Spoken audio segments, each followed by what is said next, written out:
Let's go with the Trevor Lawrence throws at the end of the game against Kansas City, right? And I know you have been waiting to see some of this stuff from Trevor Lawrence, the good first overall stuff for him for a while. But those throws, right, to Brian Thomas, De'Ami Brown, and then running it in, that's it right there, right? That's what we're looking for from him. Correct? I mean, that big time throw to Thomas, I mean, that was huge, and especially when it happened, because, we've talked a lot about it.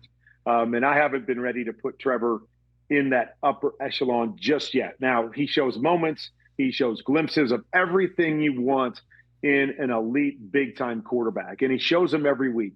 But there's also, 8 to 10 plays every week where I'm left shaking my head like, why did he make that decision? Why didn't he throw it there? Or how did he miss that throw after making that other? Like, how did these things happen? And you could take that last drive and you could put all that in there. Like the first 2 plays of the drive, he rolls out to his right-hand side and there's nowhere to go. And we know time is an element.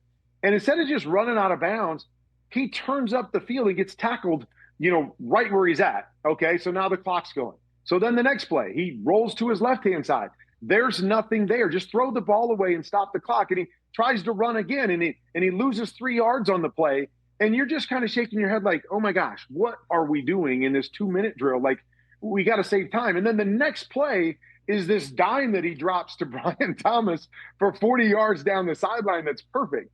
And then you go the rest of the drive, and he makes a couple plays, and then the winning play, and again, not his fault that, he gets stepped on and falls down, but, he's falling down and you're like, oh my gosh, you're in a moment to win this game against the defending AFC champs. And he falls down back there in a situation with no timeouts. Now what's going to happen? And then he gets up and he runs it in and makes a great play and wins the game. But it's kind of been the Trevor Lawrence experience, as people say, is that there's so much good.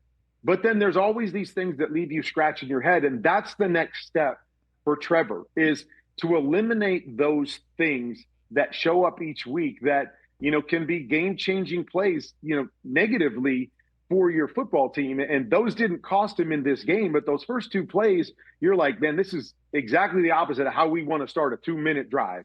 But he came back and made a play. And so maybe he's breaking through and he's able to make more of those big time plays in the moment. Maybe this is one of those difference making games for him and the Jags. But those plays are still in there, and they were on Monday night. And that's the thing I think he's got to eliminate if this team is really going to be a contender at the end of the year. Hey, you made it all the way to the end. Thanks for that. Check us out every single day streaming live on Disney Plus and the ESPN app 12 to 3 Eastern.